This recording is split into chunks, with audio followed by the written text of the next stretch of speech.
नमस्कार दोस्तों, शोधार्थी जीएस क्लासेस में आपका स्वागत है। आज के लेक्चर में हम बात करेंगे पद्म पुरस्कारों की। तो आइए स्टार्ट करते हैं। इसकी शुरुआत 2 जनवरी 1954 में भारत रत्न पुरस्कार के साथ हुई। तो पद्म पुरस्कारों की शुरुआत भारत रत्न जब शुरू किया गया था 2 जनवरी 1954 में, तभी इसकी शुरुआत हुई थी। प्रारंभ में पद्म पुरस्कार के अंतर्गत केवल और केवल पद्म विभूषण पुरस्कार आता था। पद्म भूषण और पद्मश्री नहीं था। तो क्या था? पद्म विभूषण 3 वर्गों में विभाजित किया गया था। पद्म विभूषण वर्ग 1, पद्म विभूषण वर्ग 2, पद्म विभूषण वर्ग 3। तो ये 3 प्रकार के वर्ग हुआ करते थे। 1955 में पद्म विभूषण इन तीनों श्रेणियों को समाप्त कर इनका अलग अलग नामांकन किया गया, जो इस प्रकार है। तो 1954 में स्थापना हुई और 1955 में इसमें संशोधन किया गया, और जो केवल और केवल पद्म विभूषण हुआ करता था और उसकी जो 3 श्रेणियाँ थीं। तो पहली श्रेणी को क्या कहा गया? पहली श्रेणी जो पद्म विभूषण वर्ग 1 था उसका नाम दिया गया पद्म विभूषण, और पद्म विभूषण वर्ग जो 2 था उसको कहा गया पद्म भूषण, और पद्म विभूषण वर्ग 3 जो था उसको कहा गया पद्मश्री। ये क्रम से हैं। सबसे बड़ा नागरिक सम्मान है पद्म विभूषण, फिर दूसरा है पद्म भूषण और फिर है पद्मश्री। इन तीनों से सबसे बड़ा है भारत रत्न। तो आइए आगे की बात करते हैं। 1954 में पद्म पुरस्कारों के गठन के समय मरणोपरांत पुरस्कार देने की व्यवस्था नहीं थी।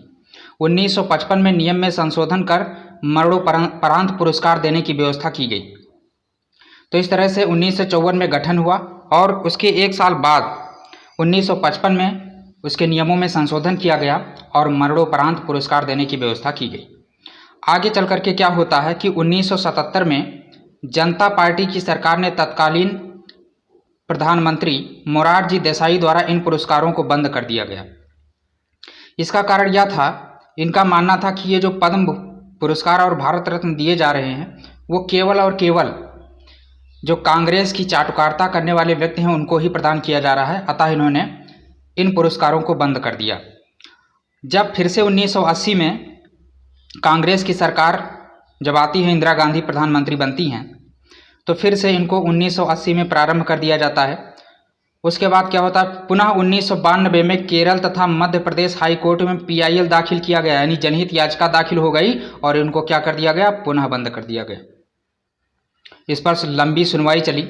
1995 में सुप्रीम कोर्ट द्वारा मामले की सुनवाई के बाद इन्हें पुनः प्रारंभ किया गया और सुप्रीम कोर्ट ने निर्णय दिया कि भारत रत्न एवं पद्म पुरस्कार अनुच्छेद 18 का उल्लंघन नहीं करते, क्योंकि PIL जब दाखिल किया गया था तो इसमें जो है यह दलील दी गई कि भारत रत्न और पद्म पुरस्कार प्राप्त करने वाले व्यक्ति एक सामान्य व्यक्ति से भिन्न हो जाते हैं, उनके पास विशेष अधिकार आ जाते हैं। इसलिए इनको बताया गया कि अनुच्छेद 14 के समानता के अधिकार का उल्लंघन करते हैं। लेकिन सुप्रीम कोर्ट ने 1995 में कहा कि यह अनुच्छेद 18 का उल्लंघन नहीं करते हैं, क्योंकि भारतीय संविधान के अनुच्छेद 18 में क्या दिया गया है? उपाधियों का अंत।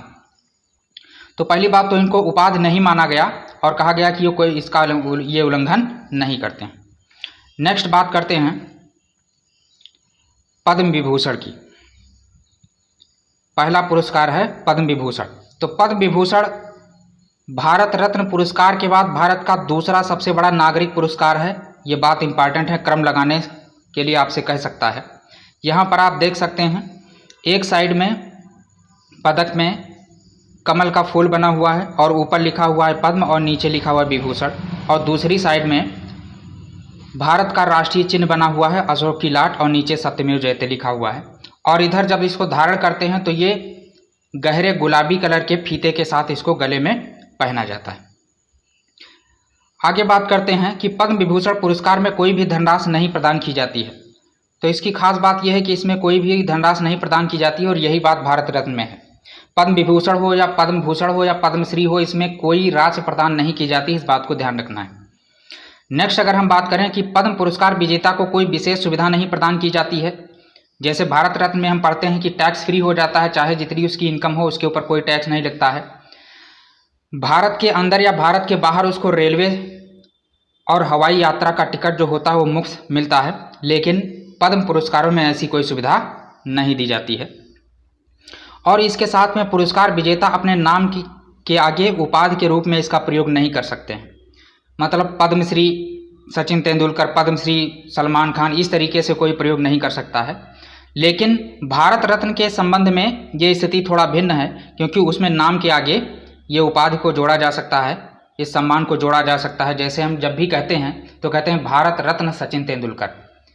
तो इस तरीके से जब भी भारत रत्न ऐसे करके याद हो जाएगा, जब भी किसी व्यक्ति को कहें जिसको भारत रत्न मिला हुआ है तो उसके आगे भारत रत्न करके जोड़ेंगे और धीरे धीरे जो है जो इंपॉर्टेंट व्यक्ति हैं वो याद हो जाएंगे और परीक्षा में काम आएंगे।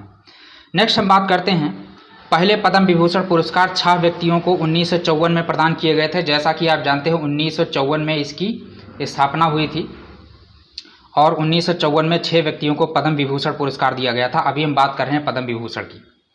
तो इनमें से हम देखते हैं सत्येंद्र नाथ बोस हैं, नंदलाल बोस हैं, जाकिर हुसैन है, बीजी खेर है, वीके कृष्णा मेनन है और जिग्मे दोरजी वांगचुक हैं। ये भूटान के तत्कालीन राजा हुआ करते थे।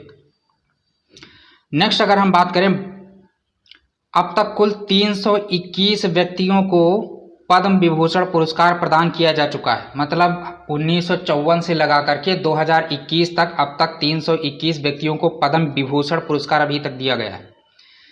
किसी भी, ये कब दिए जाते हैं, ये किसी भी क्षेत्र में विशिष्ट योगदान सेवा करने पर यह पुरस्कार दिया जाता है। जैसे सरकारी कर्मचारी है, अपने क्षेत्र में बहुत अच्छा काम कर रहा है, या कोई डॉक्टर है, वैज्ञानिक है, राजनेता है, खिलाड़ी है, बिजनेसमैन है, साहित्यकार है, संगीतकार है, शिक्षक है, समाज सेवक है, आदि सभी व्यक्ति इसको प्राप्त करने के हकदार हैं।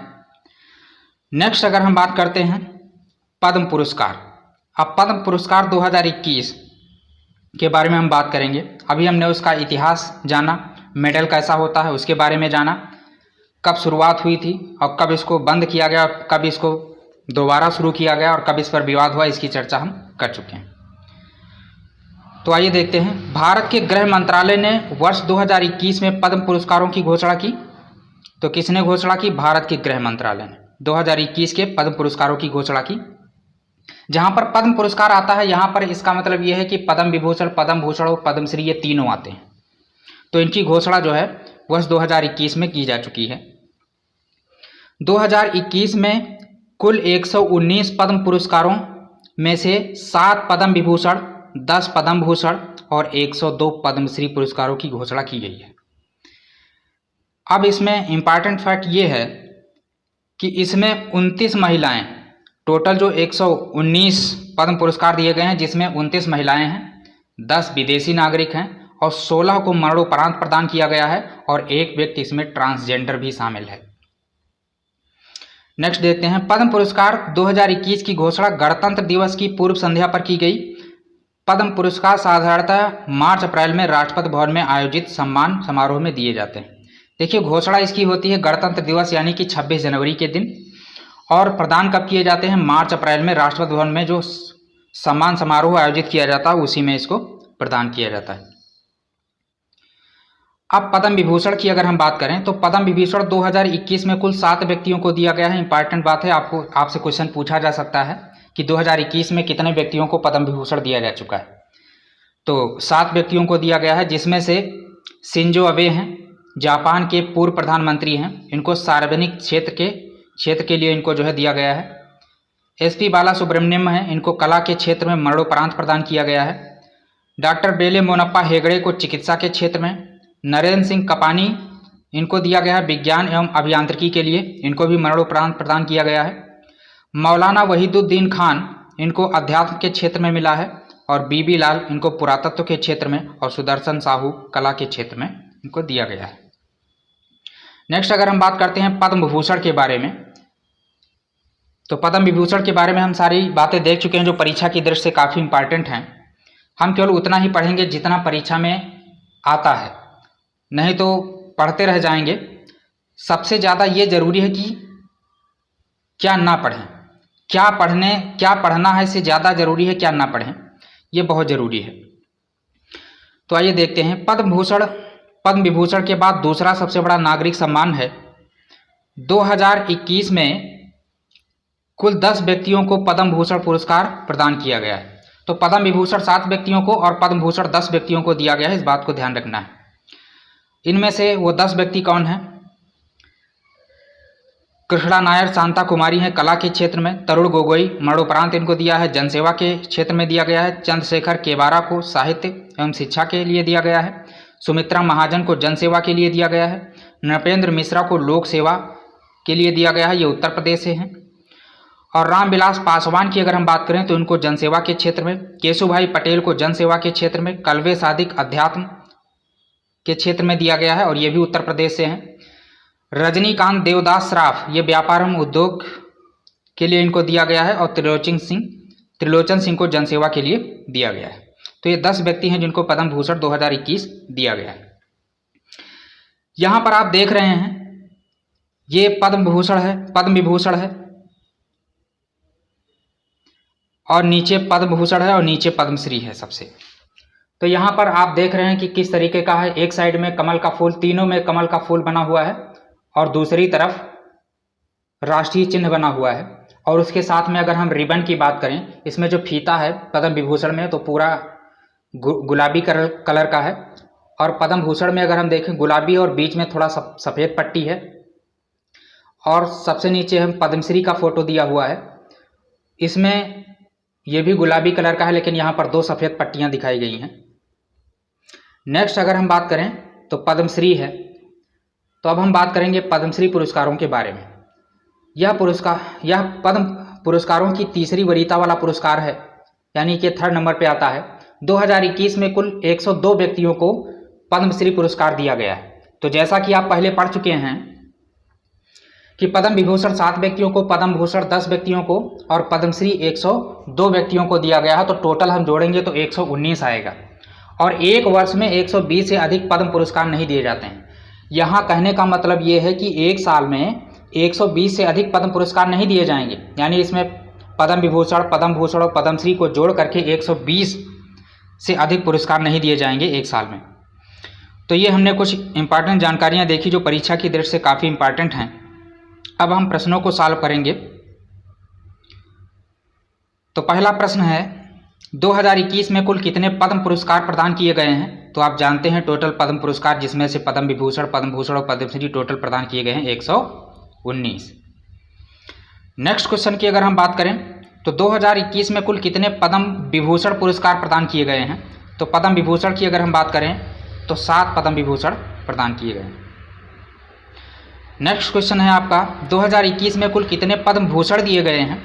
तो जैसा कि आप पहले भी सॉल्व कर चुके हैं, इसका उत्तर होगा बी, 10 पद्म भूषण पुरस्कार दिए गए। नेक्स्ट क्वेश्चन की अगर हम बात करें, चौथा क्वेश्चन है 2021 में कुल कितने पद्मश्री अवार्ड दिए गए हैं। तो पद्मश्री अवार्ड की अगर हम बात करें तो 102 पद्मश्री अवार्ड दिए गए। अगला प्रश्न है आपका पद्म पुरस्कारों की शुरुआत कब हुई।